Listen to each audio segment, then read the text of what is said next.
Welcome to the What to Play podcast. I'm your host, Jacob. Lucas could not be here this week because of prior commitments, so I am going solo once again. Unlike previous weeks where Lucas sent his answers, he didn't have time to do that. So we're going to go off of what I saw. The game between the Patriots and the Titans was exactly what I expected. I just didn't see the Titans actually scoring 13 points. It was so bad. I told you. I looked at this from a point of view. When Brian Callahan got fired and they elevated Mike McCoy, I said, this team is not good enough to win. And the way they are playing, the way they are trying to perform, they're not good enough to win at all. And then what ended up happening, they got lucky because really Brian Callahan should have been fired after the game against Arizona. You got so lucky in that game because Arizona was bad. You didn't deserve to win. Well, what ended up happening from my perspective of it all is in this game, you struggle at running the football. Your quarterback fumbled again.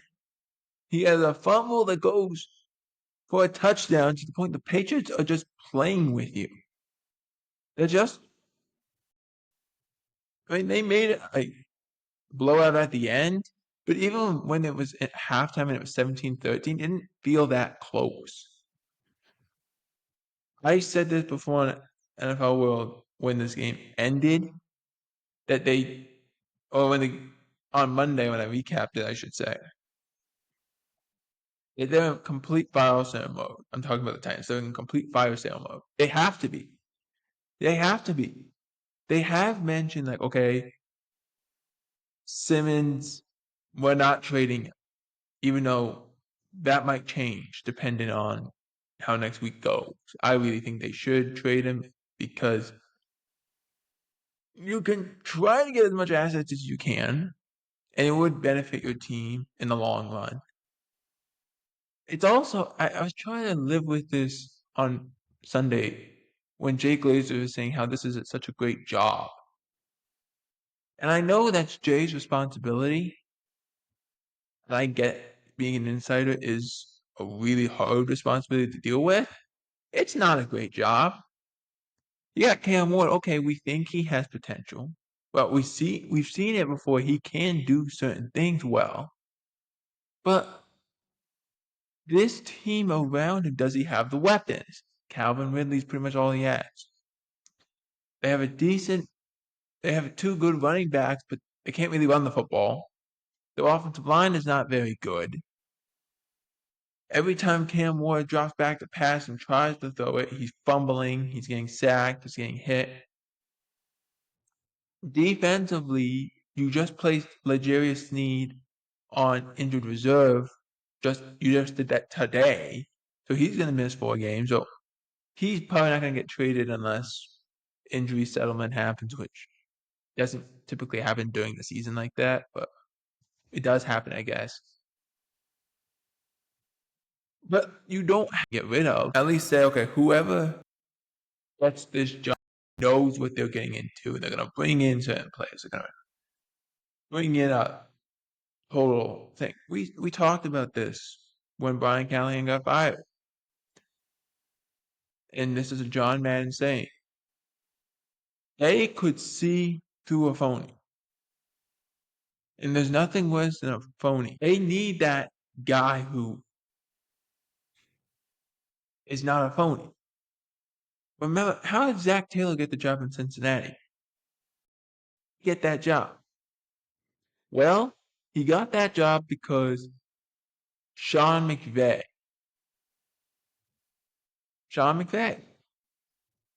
Remember, he was the quarterback coach, offensive coordinator, kind of, they threw both titles together. But Sean Payton was the one calling plays. Zach Taylor then gets sent over there. Zach Taylor takes the job in Cincinnati, and he's immediately trying to become the play caller. If it doesn't work, then they get Joe Burrow. Joe Burrow gets hurt in the second year of Zach Taylor, so that doesn't work.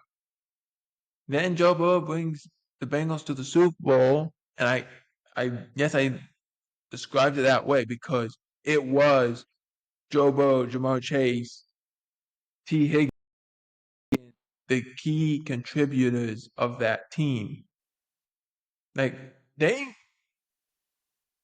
made chicken salad out of chicken, you know what. And then since then they haven't been very good under Zach Taylor. But I'm just trying to say that when you have a non-experienced play caller, and then he's put as a head coach, and it's a disaster year one, and it doesn't get better in year two, to the point you fire the coach because you felt the quarterback was regressing. Those are things that don't happen in the span of a 6-game season or a 7-game season. They were so bad, the Titans were. It didn't get better in this game. And I told you, Mike Vrabel's coming for blood in this game. He is going in. And they're going to beat you and beat you down. They scored 31 points on you. The Patriots scored 31 on you. To me, the best player of the game and the one that it's the star of the game, as it's been for the Patriots, has been Drake May in this rushing attack. They're going to find a way to just whittle you down. He had a great throw to Kayshon Boutte in the game that went for a touchdown. I have to give it to Drake May. He passed. He had the best percentage game, and he did something that Tom Brady hasn't done for this team. That's remarkable. Think about that. Tom Brady, everyone considers as the GOAT, including myself, see Tom Brady as the GOAT. When you did something that Tom Brady didn't even do, that's impressive. He also became the first Patriot quarterback, Tom Brady didn't do this either, to win 3 road games. To go 3-0 back to back to back. To go win a game, a home game. To go win a road game, win another road game, and win another road game back to back. Tom Brady didn't do that. That's amazing to think about it. Tom Brady didn't even do that. You did something that he didn't do, and you did 2 things that he didn't do in the same game. That's impressive. You have to give credit. I know the Titans aren't the best. I get that. But good Lord, if you're the Patriots, you feel really good about it. You feel really good about this system, these coaches, with these players you have. Maybe you should go and make a couple trades and try to even get better and try to compete with those other teams. You never know. The Browns go on the road to New England next, as the Patriots are favored by 7 in that game. The Browns came off a great win against Miami. In the elements, they ran for, I believe, Quinshon Judkins ran for 84 yards and 3 touchdowns. It might be 86 yards. It's in that range. Dylan Gabriel is a rookie. It's not going to go well. He's not the most gifted athlete. He's not the strongest arm guy in the world. But he did enough. Here's the problem I have, and this is why I think the Patriots are going to win on Sunday. The Browns depend on the run game a lot. They have a great defense, but they depend on the run game. What are the Patriots good at stopping? The run. They're good at it. And I'm not convinced Dylan Gabriel can beat you in the pass game. I don't care how good your defense is. If you go and play defense And you have to be on the field for 12 plays, but you only give up a field goal, and you get your offense back on the field, and they only go 3 plays and they have to punt. That's a problem. And I feel like that's what's going to happen. Just to see, it's not going to be a pretty game. The score is going to be a little wonky. But I would assume the Patriots win in a blowout because of the way they are playing right now. They got the hot hand. They play great.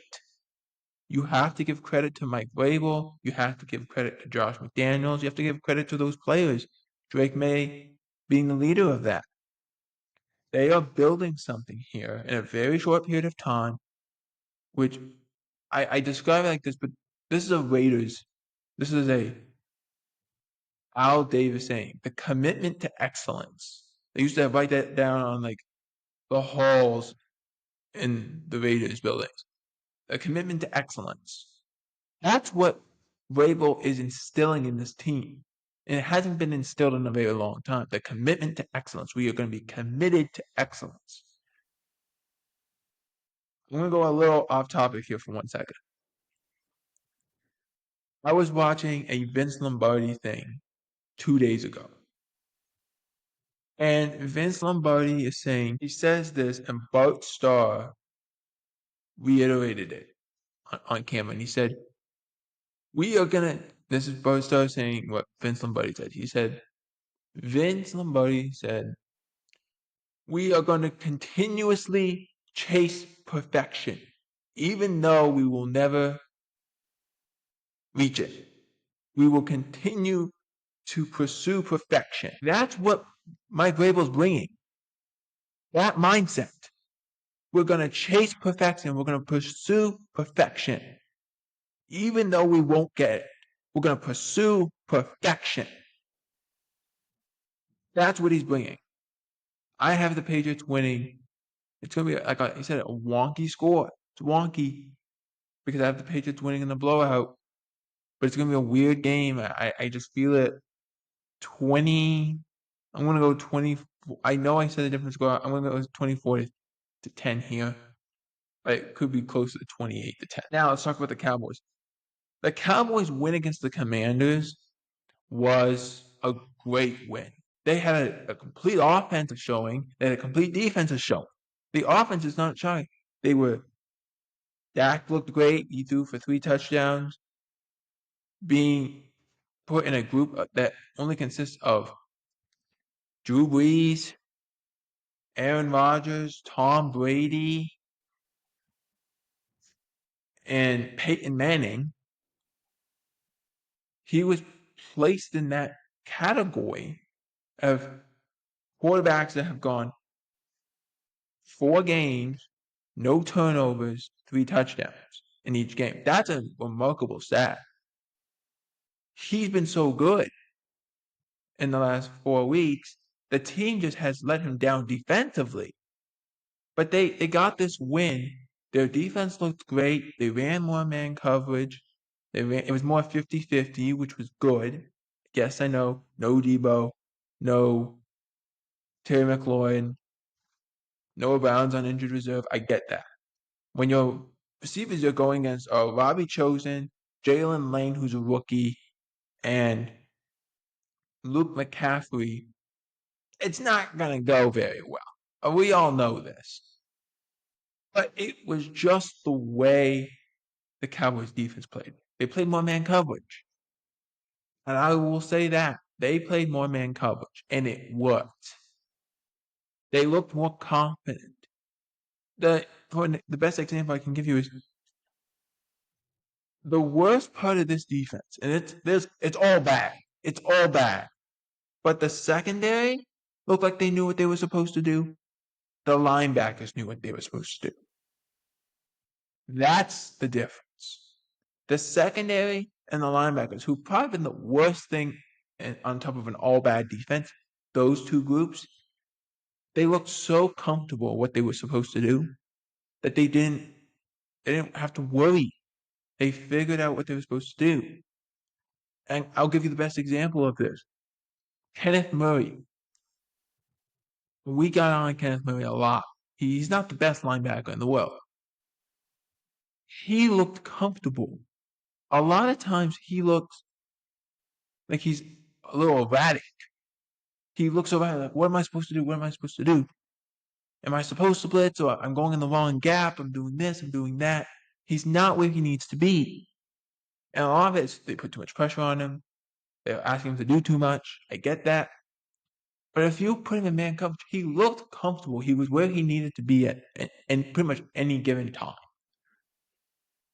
And it's not a shocker that if you run man coverage with this defense that is designed to play man, right? It's designed that way. The corners, you have Bland. You didn't have Diggs in this game, I know that. But you had Bland. You had guys who are playing man coverage. And then you're asking them to play zone. It's not the same thing. It's like foreign to them in a way. They're not completely lost, but they look like they don't know where they are sometimes because it's not like the Cowboys were saying, okay, we're going to run a little more zone, a little less man. They're not doing that. They went from running a lot of man under the last two coordinators to running close to zero man coverage with this coordinator, with Eberflus. So just make it a little more even, get these guys to be a little more confident. And I'm not saying it's going to work against every team. I can't say that, but it might look better than it has in previous weeks. That's what I'm saying. Now, and also it helps that you're getting healthier as well. You got healthy. CeeDee Lamb came back in that game. Your rookie offensive lineman Tyler Booker came back in that game.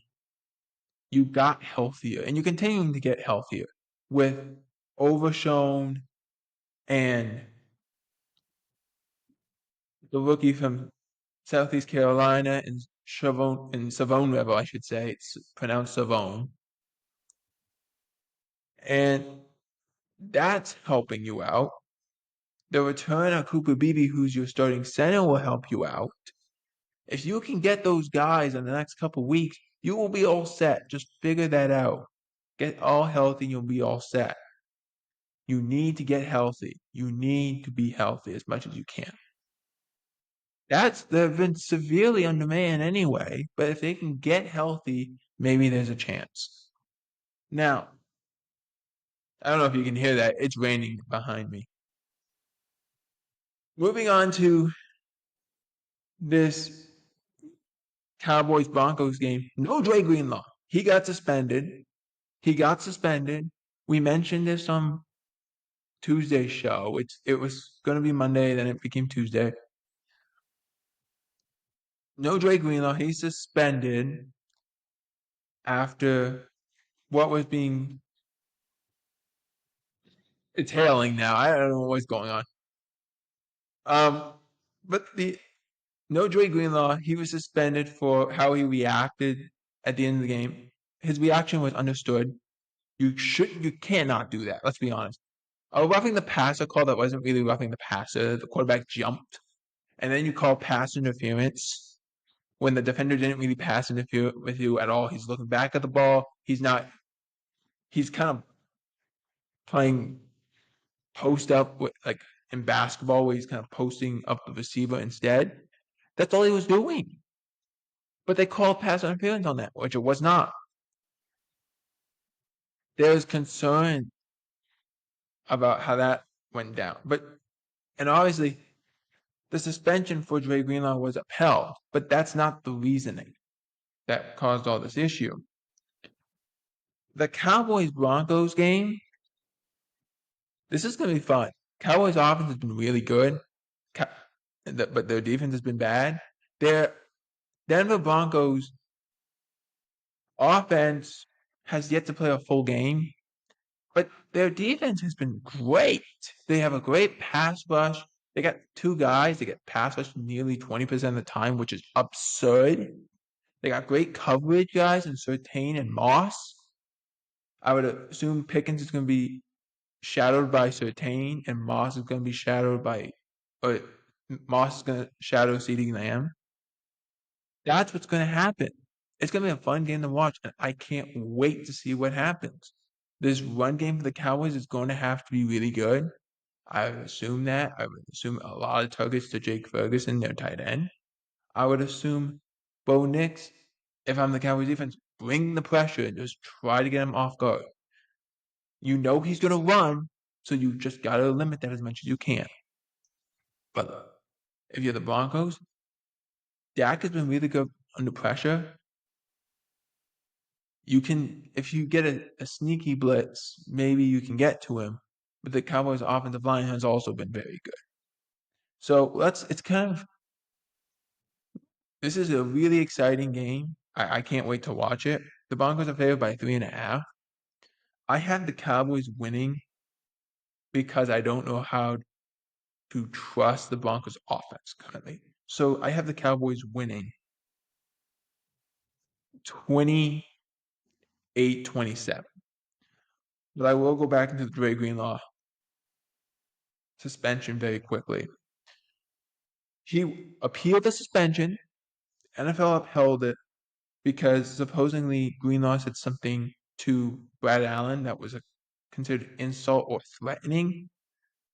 And that's why I used quotations around the word suspension, because is it suspension? I don't know really, but that's how they're describing it. I think they have to fix this rule. Go in the off season. You can't fix it now. Go in the off season and say, okay, maybe we should make fines in this situation a little more likely than suspensions. You just don't disrespect a player. Don't punch a player. Don't punch an official. Don't do any of that. If you're gonna say, "Well, he insulted me" or "he said something to me," I don't like that. But let me know what you guys think. Should Dre Greenlaw have been suspended for this game between the Cowboys and the Broncos? Let me know in the comments. For NFL World and the What to Play podcast, I'm Jacob Hebert. Out.